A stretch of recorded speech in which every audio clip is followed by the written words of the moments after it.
My name is Sophia. I'm 35 years old and live in a cozy suburb outside Seattle, Washington. I work as a financial analyst for a tech startup, juggling spreadsheets and deadlines while keeping our modest townhouse running smoothly. No kids, no chaos. Just me and my husband, Ethan. Ethan is 35 too, a charismatic marketing director at a high-end advertising agency. He's always impeccably dressed, with that signature charm and a whiff of designer aftershave that turns heads. From the outside, we look like the perfect couple. But inside these walls, the warmth faded long ago. Today was meant to be magical. July 15th, our 7th wedding anniversary and Ethan's 35th birthday. I took the afternoon off, drove across town to snag his favorite Cabernet from a boutique winery, and splurged on premium filet mignon from the local gourmet market. Cooking isn't my forte, but I pulled out all the stops. String lights on the patio, a crisp white tablecloth, candles flickering softly. In the fridge waited a custom chocolate cake with elegant icing. To Ethan, happy birthday and anniversary. By 6:30 p.m., I slipped into a new sundress, spritzed on perfume, and waited with butterflies in my stomach. I was sure he'd be home soon. 7 came and went. I lit the candles. 8, no sign. I texted, dinner's ready, can't wait to celebrate. No reply. 9:15, I called, straight to voicemail. At 10:45 p.m., an email pinged. Stuck in a late meeting with a key client. Rain check on dinner. Talk soon. No, I love you. No, happy anniversary. I stared at the screen, the candles now melted stubs, the food cold. My heart twisted, but I didn't break. I cleared the table, wrapped the steak, and dismantled the lights. The cake stayed untouched. That night, I went to bed in my dress, replaying the email like a bad dream. It wasn't his first late night, but this one cut deeper. A chill warning that something was irrevocably wrong. The next day, I dragged myself to work, checking my phone obsessively. Nothing from Ethan. At lunch, unease gnawing, I called his office. The assistant paused awkwardly. Ethan resigned last week. He didn't mention any forwarding details. My world tilted. Resigned? Without telling me? Panic surged as fragments clicked. His recent secrecy, the unexplained absences. This wasn't overtime. It was escape. I raced home after work, my mind a storm. The door swung open to silence. His running shoes were missing from the entryway. Ethan? I called, voice echoing. In the bedroom, he stood zipping a carry-on bag packed with suits, shirts, and a sleek new watch still tagged. Items for a fresh start, not a business trip. What's going on? I demanded, breath-catching. He glanced up coolly. You're home early. He kept packing. Where are you going? San Diego. New opportunity at a bigger firm. You quit without telling me? We're married. He set down a folder on the nightstand. Divorce papers. Sophia, you're not the partner I need anymore. The house is always a mess. You prioritize your job over us. And honestly, you've let yourself go. I recoiled. Let myself go? I work full-time, pay half the bills, cook when you're never home. You ignore my efforts, come back fed and distant. And now this? Excuses, he snapped. A real wife doesn't complain. She supports. I laughed bitterly. Support? You mean invisibility. I never demanded anything. And this is my thanks? He grabbed his bag. I've got a condo lined up near the new office, starts Monday. Don't fight this, it's done. He pushed past me, the door slamming like a final verdict. I collapsed, papers crumpling in my hands. 2 days later, the landlord emailed. Lease transfer requested. Ethan noted you'll vacate by month end. No discussion, no mercy. But as I sorted our things, I realized most, The furniture, appliances were in my name from my savings.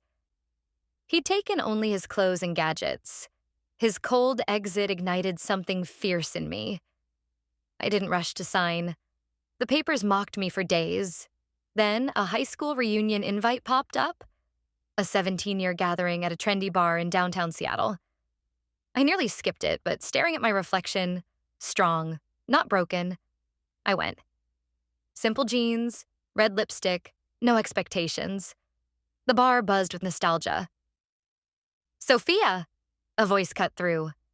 Lucas, the quiet artist from art class, now a graphic designer with a kind smile and easy laugh. We talked for hours. He'd been single since a bad breakup, focusing on his son. When he asked about Ethan, I said flatly, "Divorcing." No drama. He nodded, shifted topics. Driving home under starry skies, an old playlist hit, Stronger by Kelly Clarkson. Tears came, but so did resolve. I'd been a ghost in my own life, excusing his neglect. No more. Sunday, Ethan called. "Lease ends soon. Pack up." Calmly, I replied, "You didn't ask if I have a place." "You're grown. Handle it." I hung up, signed the papers, and filed through a lawyer. Freedom tasted bittersweet. A week later, late-night email from Ethan. Proof. Attached. A marriage certificate. Groom, Ethan Michael Hayes. Bride, Vanessa Reed Kensington.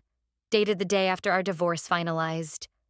Bernalillo County, New Mexico. He called immediately, gloating, "See? Remarried. Vanessa's 35, stunning, from a wealthy Santa Fe family. They gifted us a villa. I'm now VP at their luxury brand firm. We're expecting a boy." Each word stabbed, but I stayed silent. Vanessa Reed. The name rang a bell. Facebook confirmed. Glossy profile. Perfect features. But scrolling deeper, a throwback photo stopped me. Vanessa Reed from high school. Awkward, braces, uneven skin, shy gaze. She'd been Van the Plane back then, teased relentlessly. I called my old friend Mia. "Remember Vanessa Reed?" Mia chuckled. "Yeah, she vanished after graduation, got heavy into surgeries in LA, nose, lips, cheeks, everything. Rumors of dating older execs for connections.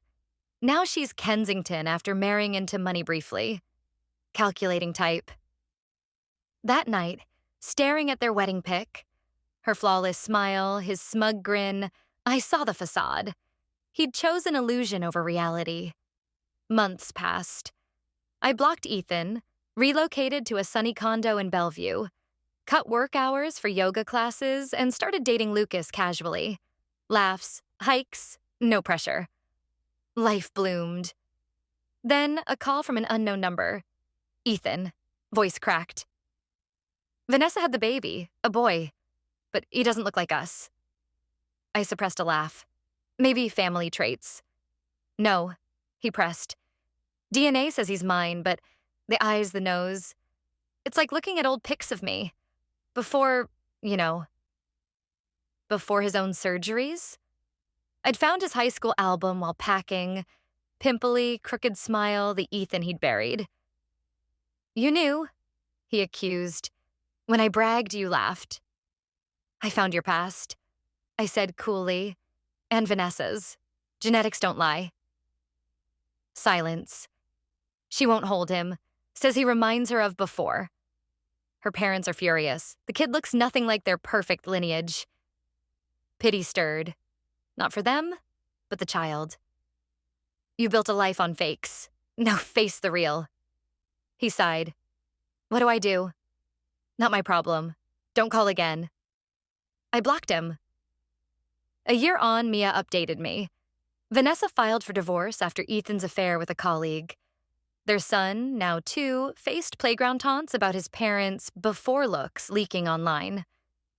Vanessa regretted the pregnancy, blaming bad genes.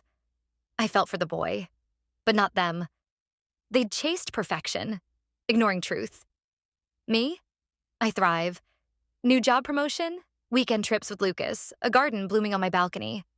No glitter, just genuine joy. Sometimes I reflect. 7 years wasted, betrayal unveiled. But it freed me. And every July 15th, I toast alone, with my favorite wine, to the woman who rose from the ashes.